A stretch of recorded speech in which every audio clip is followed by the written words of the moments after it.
అలాగే ఈరోజు అభివృద్ధి ప్రదాత ఆనందరావు గారి మీద చేసినటువంటి విమర్శలు బొమ్మిజ్రాయిల్ ఎమ్మెల్సీగా ఉండి అనేక కార్యకలాపాలు చేయవలసిన వ్యక్తి, అటువంటి వ్యక్తి ఆనందరావును విమర్శించడం చాలా విచారకరం. ఎందుకంటే అభివృద్ధి ప్రదాత అంటే ఈవేళ 2019 నుంచి 2014 నుంచి 2019 వరకు ఎన్డీఏ గవర్నమెంట్ ఏ అభివృద్ధి చేశారో ఎమ్మెల్యే గారు చూసుకోవాలి. అలాగే 2024 నుంచి 2029 వరకు అభివృద్ధి ఈవేళ మనకి బ్రిడ్జిలు కానివ్వండి, కోనసీమ హైవే కానివ్వండి, అమలాపురం నుంచి రావులపాలెం వరకు అనేక అభివృద్ధి కార్యక్రమాలు ఎన్డీఏ గవర్నమెంట్లో జరుగుతున్నాయి.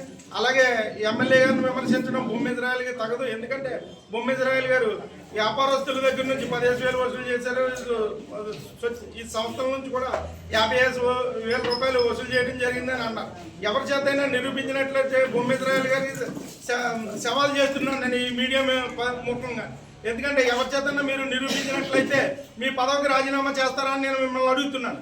ఎందుకంటే ఎవరి దగ్గర కూడా రూపాయి ఇచ్చుకోకుండా చామరాజ నుంచి కానీ ఎవరి దగ్గర కూడా రూపాయి తీసుకోకుండా ఆనందరావు గారు ఎంతో కష్టపడి మన బీచ్ ఫెస్టివల్ చేశారు. మన రాష్ట్రంలోనే ఒక రాష్ట్ర పండగగా చంద్రబాబు నాయుడు గారు గుర్తించడం జరిగింది. అలాగే అనేక మంది ఎమ్మెల్యేలు, మంత్రులు, ప్రజాప్రతినిధులు అందరూ కూడా అక్కడికి వచ్చి ఎంతో ఆనందరావు గారిని అభినందించడం జరిగింది. అలాగే మన కోనసీమ ప్రజలు కూడా హైదరాబాద్ నుంచి వచ్చిన వాళ్ళు కానీ, మన తెలంగాణ, కర్ణాటక నుంచి వచ్చిన వాళ్ళు కానీ అందరూ కూడా ఈ బీచ్ ఫెస్టివల్లో పండగ 3 రోజులు ఎంతో మంచి వాతావరణంలో ఆ ఫెస్టివల్ దగ్గర ఉండి, ఆ బీచ్ దగ్గర ఉండి మంచి సరదాగా గడిపి మన కోనసీమలో ఇంత గోవా ఆనందరావు కూడా మంచి పేరు పెట్టారు. Andhra Goa Coco beach.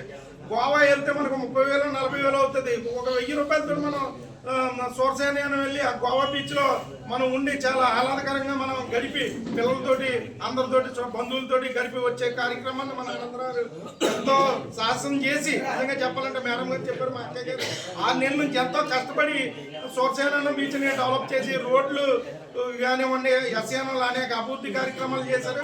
ఆనందరావు గారికి ప్రత్యేకంగా ధన్యవాదాలు తెలుపుతున్నాం. బొమ్మిజ్రాయిల్